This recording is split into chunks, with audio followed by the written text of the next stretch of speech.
बुरे काम में देर करनी चाहिए। कहते हैं महर्षि गौतम के एक पुत्र का नाम था चिरकारी। वे बहुत बुद्धिमान थे, कार्यकुशल थे, किंतु प्रत्येक कार्य को बहुत सोच विचार करने के पश्चात करते थे। उनका स्वभाव ही धीरे धीरे कार्य करने का हो गया था।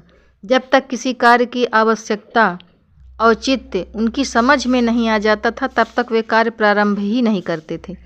केवल उस कार्य के संबंध में विचार करते रहते थे। बहुत से लोग उनको इस स्वभाव के कारण आलसी समझते थे।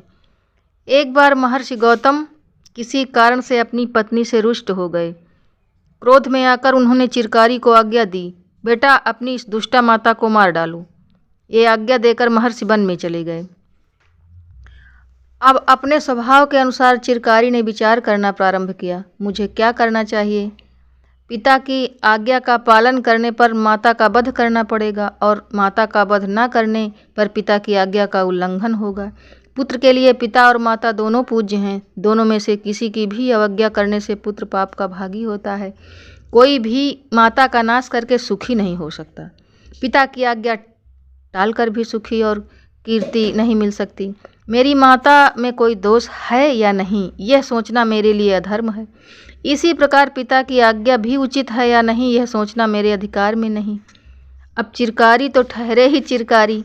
वे चुपचाप हाथ में शस्त्र लेकर बैठे रहे और सोचते रहे। किसी भी निश्चय पर उनकी बुद्धि पहुंचती नहीं थी और बुद्धि के ठीक ठीक निर्णय किए बिना कोई काम करना उनके स्वभाव में नहीं था। उधर वन में जाने पर जब महर्षि गौतम का क्रोध शांत हुआ, तब उन्हें अपनी भूल ज्ञात हुई।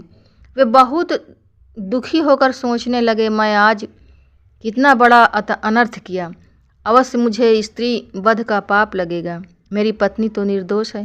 क्रोध में आकर मैंने बिना विचारे ही उसको मार डालने का आदेश दे दिया। कितना अच्छा हो कि चिरकारी अपने नाम को आज सार्थक करे।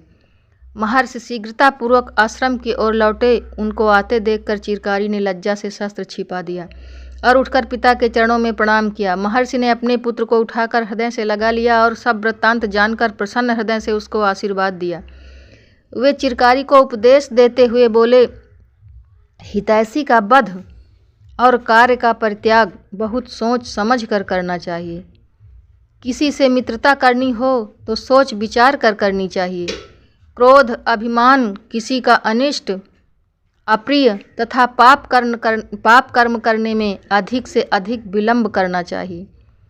किसी के भी अपराध करने पर उसे शीघ्र दंड नहीं देना चाहिए, बहुत सोच समझ कर दंड देना चाहिए।